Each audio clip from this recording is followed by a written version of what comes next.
thank you, Chairman Rowe, for holding this hearing, and I want to thank our witnesses for being here today. There may not be another issue before our committee's jurisdiction that I've heard more about from my constituents than this one. It's easy to understand why they're so concerned. Just as in the department's first effort several years ago, this rule is predicated on a belief that government knows best and private financial advisors won't act in the best interest of their clients. I disagree. Why would my constituents have any confidence that a new government-driven regime for financial advice will turn out any better than the implementation of Obamacare or the administration of the VA? Look what federal control wrought of our education system through No Child Left Behind. We're moving this week to fix that mistake. It's my hope we'll stop this rule before it becomes yet another mistaken overreach by the federal government. Finally, I'd like to reiterate my support for the individual financial advisors who would be impacted by this rule. I know the overwhelming majority of them have always acted in their clients' best interest and don't need the Department of Labor to tell them what to do.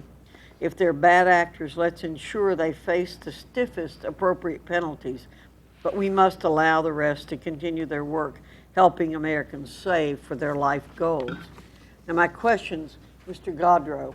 I'm the sponsor of the legislation to make clear that employees can transfer qualified money into a simple IRA account, believing that employees who participate in retirement plans should have choices and flexibility in moving their funds.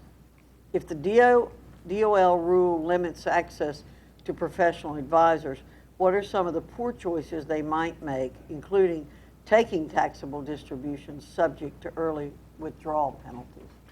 Well, I think those are two of the biggest problems. What we find when without the access to appropriate and qualified financial advice, people might rely on friends, their neighbor, the chef at their local restaurant, a plumber, cousin Billy, somebody else, to give them advice on what they should do with that rollover. And of course, there's opinions out there. There's a lot of chatter and noise in the news media, a lot of disagreement. If you watch anything on television, any Saturday morning, you'll see experts disagreeing almost entirely on different investment things. So it's very, very important. I think consumers are confused.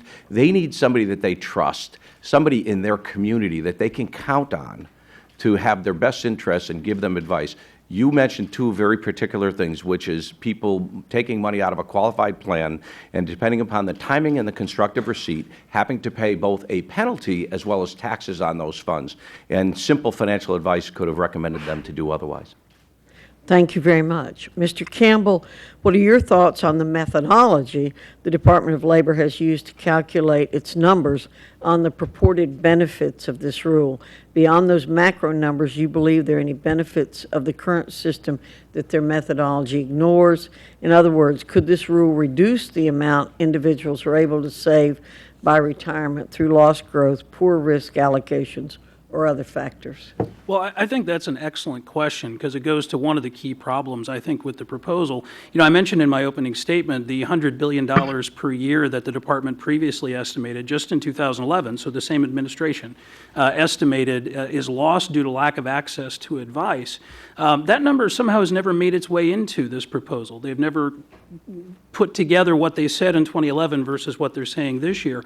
Also, in the studies and academic studies they relied on to come up with the $17 billion, or there's a range, but $17 to $40 billion worth of conflicts, that looked at a very narrow type of transaction with a particular type of advisor and didn't take into account virtually anything else that goes on in that advice relationship.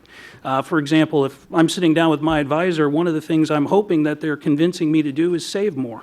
And if I can save 1% more than I am now, that's going to be a massive amount of increase in my retirement readiness and savings. And none of that benefit is calculated in the DOL economic analysis. Lastly, I would say the costs that they estimate otherwise for compliance are laughable. We're obviously helping many clients at my firm start to comply with, think about how to comply, look at the rule, what would it mean?